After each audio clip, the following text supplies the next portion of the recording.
SP से BJP में शामिल हुई जया प्रदा के इरादे बुलंद नजर आ रहे हैं। जया का कहना है कि रामपुर में आजम खान से उनका मुकाबला सख्त होने वाला है। हमारे साथी अमित राणा ने उनसे खास बातचीत की।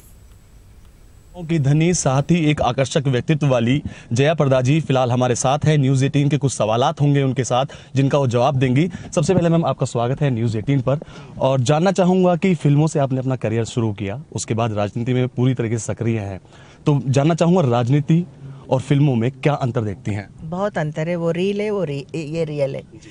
और रील में बहुत कुछ सुंदर दिखते हैं और रियलिटी में बहुत कुछ कड़वे भी होते हैं।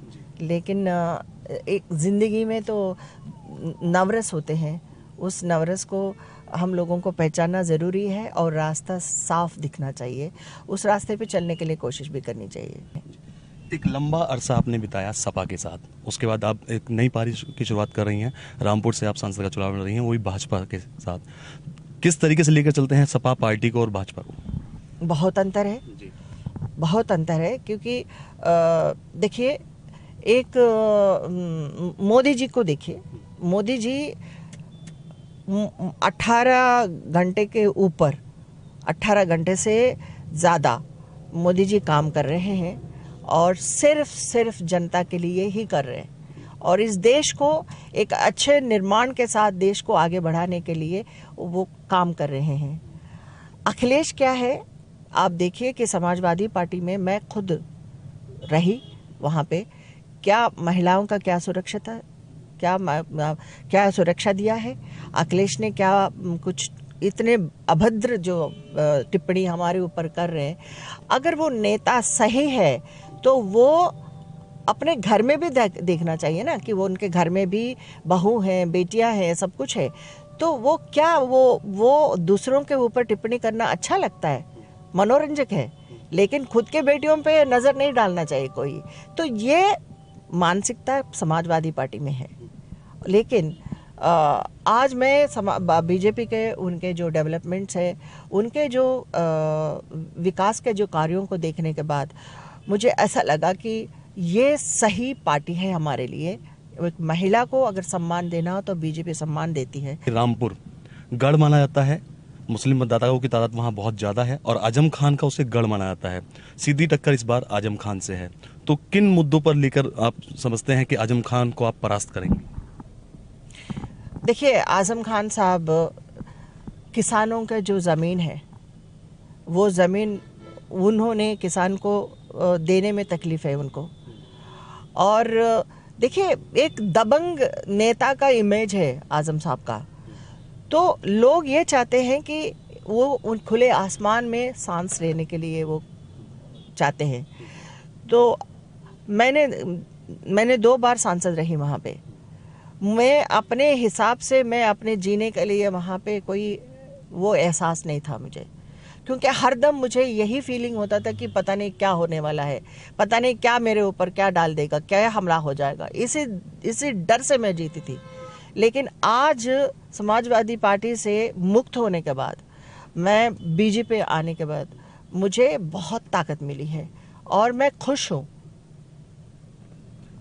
एक अभिनेता भी हैं आप, साथ ही अगर बात की जाए सांसद भी हैं और एक महिला भी हैं। सबके बाद महिला होने के नाते जिस तरह की टिप्पणी आपके ऊपर फिरोज खान ने की है, कोई जवाब उनको सीधे तौर पे देना चाहती हैं? देखिए, उनके जो माहौल है ना, जिस तरह ये जो लोग महिलाओं को देखने के बाद इनकी जो भाषा है, ये जो मतलब शाम रंगीन हो जाएगी, मतलब इसका मतलब क्या होता है? मतलब आजम खान साहब ये कहते हैं कि हमने आम्रपाली का ये डांसर है तो वो नाचने वाली है, नाचने वाली को हमने एमपी बना दिया। क्या, मैं सवाल सीधा ये पूछना चाहती हूँ आजम साहब से, क्या आपको पता नहीं था जब 2004 में मुझे मुंबई से बुलाने के बाद मैं मुंबई में अपने यशो आराम छोड़कर मैं यहाँ पे ज़मीन से जुड़ी हुई लोगों से मिलने के लिए मैं आई, तो कौन लेके आया था मुझे? आप ही लेकर आए हो। आपको मालूम नहीं है कि मैं नाचने वाली हूँ? आपको मालूम नहीं है कि मैं फिल्मों में काम करती हूँ? बीजेपी ऑलरेडी सेंटर में है और इस बार भी मोदी की लहर आपको देखने मिल रही है। कुछ एक जो मोदी जी की शख्सियत है, उन शख्सियत से जो कुछ एक बातें जिनसे आप प्रेरित हुई हो, जिनको लेकर ही आप बीजेपी के आपने दामन थापा? देखिए, मोदी जी है ना, एक बहादुर नेता है। वो किसी से डरते नहीं है और वो जब मन ठानते हैं तो वो काम करके दिखाते हैं। तो ऐसे नेता इस देश में एक मुख्य पद पर बैठना बहुत ज़रूरी है। और इस देश में कई प्रॉब्लम्स हैं। आतंक के प्रॉब्लम है, इस देश में गरीबी के प्रॉब्लम है, इस देश में किसान के प्रॉब्लम है, इस देश में पढ़ाई के प्रॉब्लम है। तो इस मुद्दों के ऊपर और ख़ास तौर मोदी जी ने उनको फोकस लगाया और आज जनता खुश है। और गांव-गांव में आप देखिए, गांव-गांव में मोदी मोदी मोदी मोदी। तो मैं भी चाहती हूँ कि प्रधानमंत्री फिर से मोदी जी बनना चाहिए।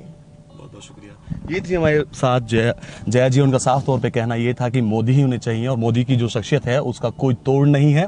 कई ऐसे सवाल थे जिनका जवाब बड़ी ही बेबाकी के साथ न्यूज़ 18 की टीम को जया जी ने दिया। कैमरा पर्सन शिवम के साथ अमित राणा, न्यूज़ 18 उत्तर प्रदेश।